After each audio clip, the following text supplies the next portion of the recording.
Nabi Muhammad wafat pada usia 63 tahun. Tua apa enggak tua? 63 tahun tua apa enggak tua? Enggak tua, teman-teman. Nabi thumma sahabah fasada wa mujabah. Allahumma sholli wa sallim wa barik. Bismillahirrahmanirrahim. Assalamualaikum warahmatullahi wabarakatuh. Alhamdulillah, wassalatu wassalamu ala rasulillah Muhammad ibn Abdillah wa ala alihi wa sahbihi wa man walah. Subhanaka ilma lana illa ma'allamtana innaka antal alimul hakim. Rabbi shrah li sadri wa yassir li amri wahlul 'uqdatam min lisani yafqahu qawli. Amma ba'd. Pertama, saya mohon izin untuk tidak difoto atau di video, dan saya akan membuka niqab atau cadar saya. Juga bagi saudariku sekalian, belum dibuka ini cadarnya. Dan bagi saudariku sekalian yang memakai niqab, bisa dibuka juga supaya kita saling bertatap muka, tidak bertutup muka, dan kita mengetahui bahwa tidak ada yang berkumis di antara kita. Maka silahkan bisa dibuka cadarnya.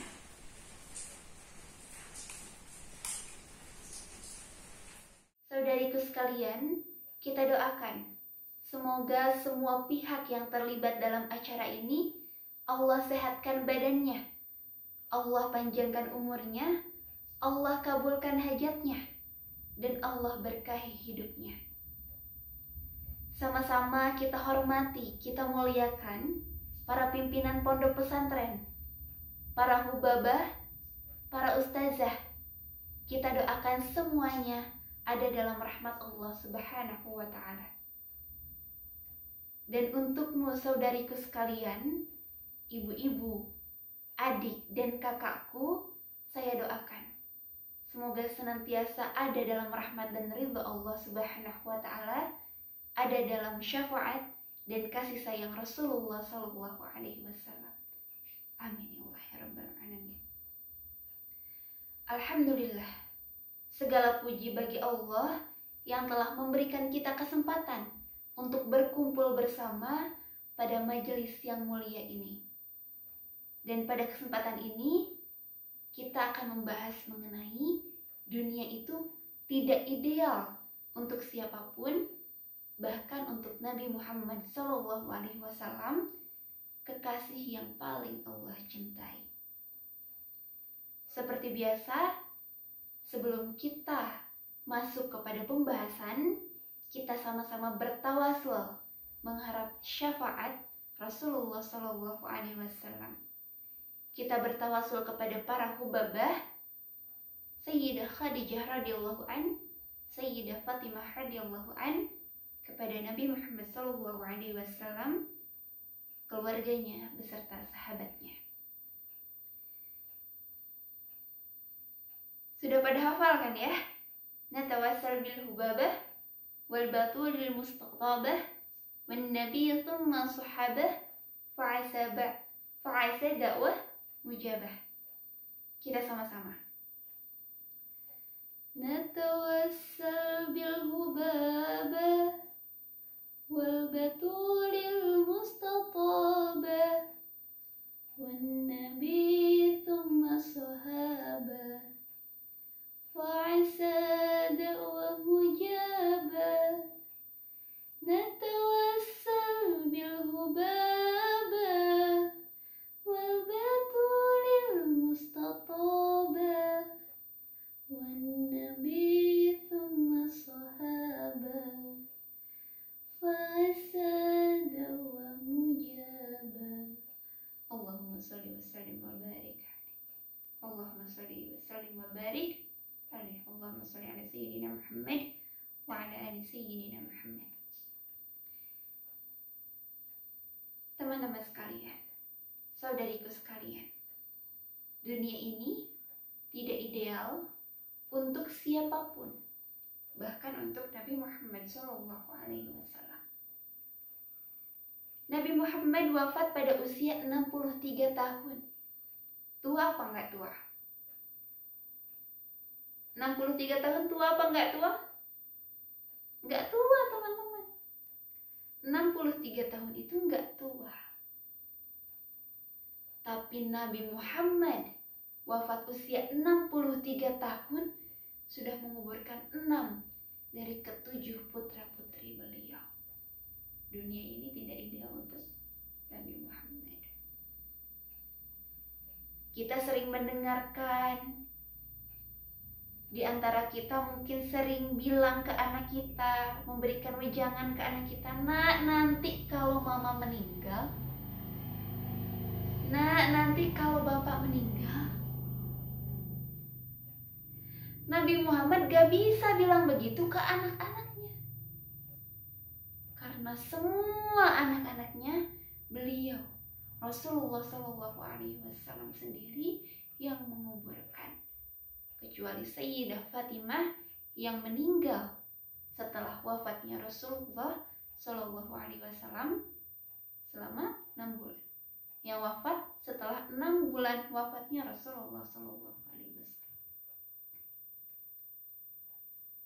Betapa tidak idealnya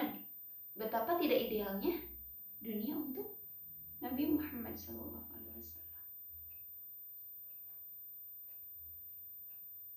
Teman-teman sekalian, sekali lagi, semua putra-putri beliau kecuali Sayyidah Fatimah, beliau sendiri yang menguburkan.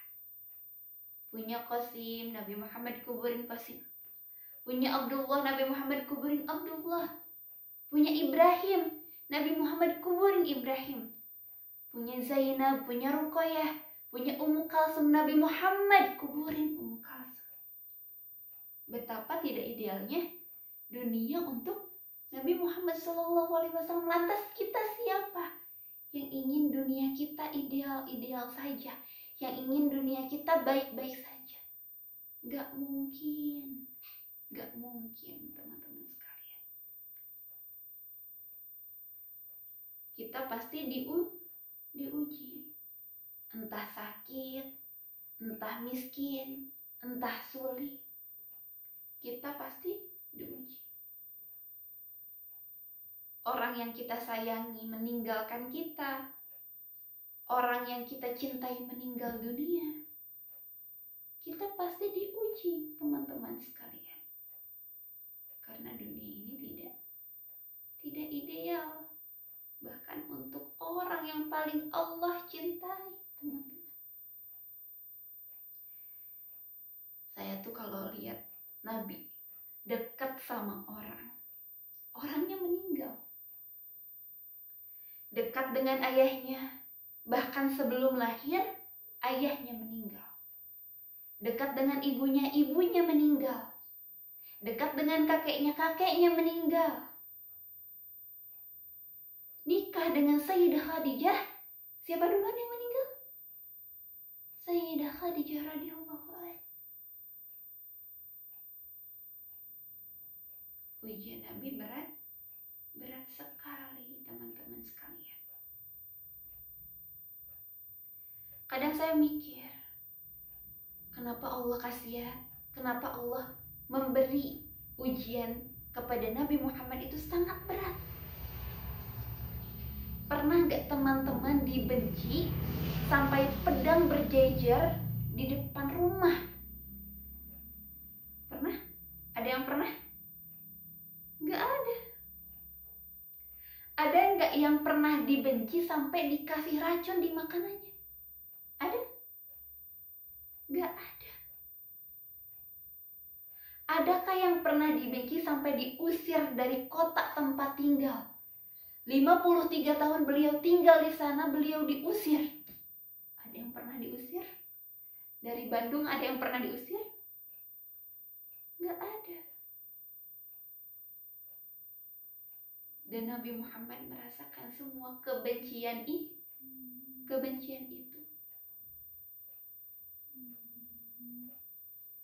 Lantas kita siapa, teman-teman? Yang berharap dunia kita ideal-ideal saja. Kalau misalnya kita merasa bahwa kita adalah orang yang paling tersakiti di dunia ini. Ujian kita yang paling berat di dunia ini, enggak, teman-teman.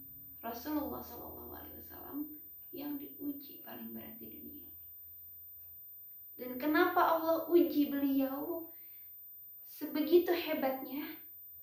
Karena Nabi Muhammad adalah bentuk rahmat, bentuk kasih sayang Allah kepada kita sebagai umatnya beliau. Karena dokter yang hebat, ia merasakan semua kesakitan pasiennya.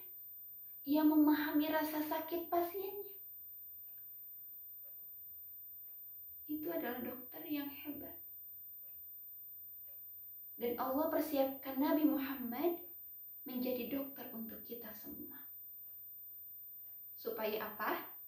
Supaya ketika kita ditimpa musibah, kita bisa mengadu kepada Rasulullah SAW. Ya Rasulullah, assalatu wassalamu alaika ya Rasulullah. Kita bisa bilang, Allahumma salli ala Sayyidina Muhammad wa ala ali Sayyidina Muhammad. Qad daqat hillati adrikni ya Rasulullah.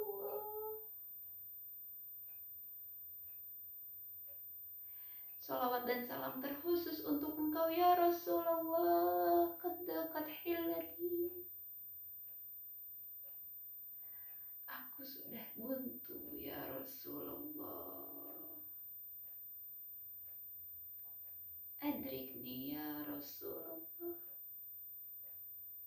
Kita bisa mengadu.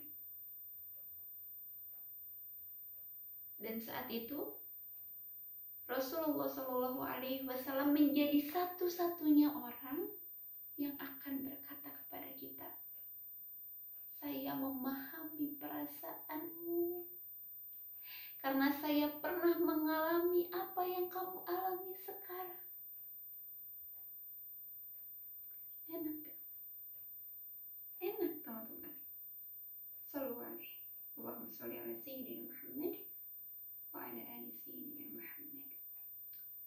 Jadi teman-temanku sekalian, jangan pernah kita merasa kita yang paling sakit di dunia ini. Allah memberikan Nabi Muhammad supaya kita tidak merasa sendirian ketika kita merasa ada dalam kesulitan. Dan jangan juga kita merasa akan aman-aman saja. Bahagia, sedih itu adalah hal yang beriringan, teman-teman sekalian. Makanya kita bisa memahami makna kenapa Allah menciptakan dunia ini sementara, karena semuanya hanya sementara, bahagia sementara, sedih sementara, silih berganti setiap kalinya. Rabbana atina fid dunya hasanah wa fil akhirati hasanah wa qina adzabannar. Subhana rabbika rabbil izzati amma yasifun wa salamun alal mursalin walhamdulillahi rabbil alamin. Amin ya rabbal alamin. Bismillahirrahmanirrahim. Alhamdulillah. Iyyaka na'budu wa iyyaka nasta'in. Shiratal ladzina an'amta 'alaihim.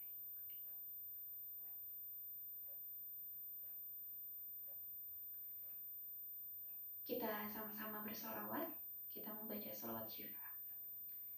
Allahumma salli wa sallim ala Sayyidina Muhammadin tibbil qulubi wa dawaiha wa afiyatin abdani wa shifaiha wa nuril absari wa diyaiha wa ala alihi wa sahbihi wa sallim. Semoga kita semua ada dalam rahmat Allah dan syafaat Rasulullah SAW. Amin ya Allah ya Rabbal Alamin. Wassalamualaikum warahmatullahi wabarakatuh. Alhamdulillah. Ketahuan. Alhamdulillah.